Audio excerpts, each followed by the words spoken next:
লোকমান হাকিম রহমতুল্লাহ আলাইকে বারবার দরজা খুলতে হুকুম দিতে লাগলেন, কিন্তু লোকমান হাকিম রহমতুল্লাহ আলাই তাদের কথায় কর্ণপাত না করে এক মনে আল্লাহ তাআলা জিকির করতে লাগলেন। যখন কন্যারা কিছুতেই কিছু করতে পারছিল না, তখন তারা লোকমান হাকিমকে উদ্দেশ্য করে পাথর মারতে লাগলো। পাথরের আঘাতে হযরত লোকমান হাকিম রহমতুল্লাহ আলাইহির দেহ জখম হতে লাগলো, কিন্তু এত কিছুর পরও তিনি তার কাজে অটল ছিলেন। সন্ধ্যাবেলায় কাজ শেষ করে তাদের পিতা বাড়িতে ফিরে আসলো। তখন লোকমান হাকিম রহমতুল্লাহ আলাইহি পিতার কাছে তার কন্যাদের সম্পর্কে কিছুই বললেন না। যখন মেয়েদের বাবা তার সন্তানদের সম্পর্কে জিজ্ঞাসা করলো, তারা সবাই ঠিক আছে তো? তখন তিনি জবাবে বললেন, আল্লাহর রহমতে তারা সকলে সহি সালামতে আছেন। তারপর দিন যখন মেয়েদের বাবা কর্মস্থলে চলে গেলেন, পূর্ব দিনের মতোই তারা বাইরে যাওয়ার জন্য দৌড়ঝাঁপ শুরু করলো এবং লোকমান হাকিমকে পাথর মারতে লাগলো, কিন্তু সেই দিনও তিনি তার কর্মে অবিচল ছিলেন।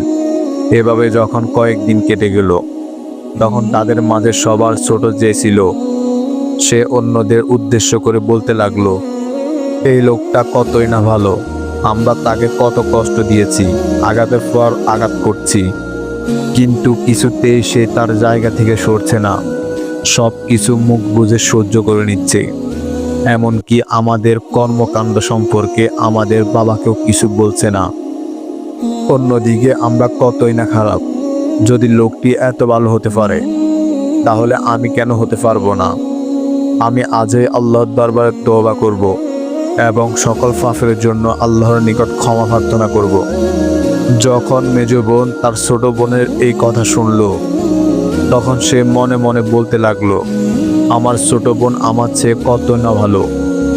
সে নিজের পাপের জন্য আল্লাহর দরবারে তওবা ইস্তেগফার করছে, আর অন্যদিকে আমি এখনো পাপ কাজের কথা চিন্তা ভাবনা করে যাচ্ছি।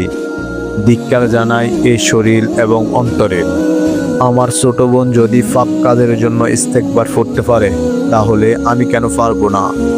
এ কথা বলে সেও তার পাপ কাজের জন্য আল্লাহর দরবারে অনুতপ্ত হয়ে তওবা ইস্তেগফার করতে শুরু করলো। যখন বড় বোন তার ছোট দুই বোনের কর্মকাণ্ড দেখলো, তখন সে নিজেকে ধিক্কার দিয়ে বলতে লাগলো, ধিক্কার জানায় এই অন্তর ও শরীরকে। আমার ছোট দুই বোন কতই না সুন্দর করে পাপ কাজ ছেড়ে আল্লাহর পথে ফিরে এসেছে। যদি তারা এমন করতে পারে, তাহলে আমি কেন পারবো না? এমন করে তিন বোন সমস্ত পাপ কাজ ছেড়ে আল্লাহর নিকট তাদের গুনার জন্য তওবা ইস্তেগফার করলেন।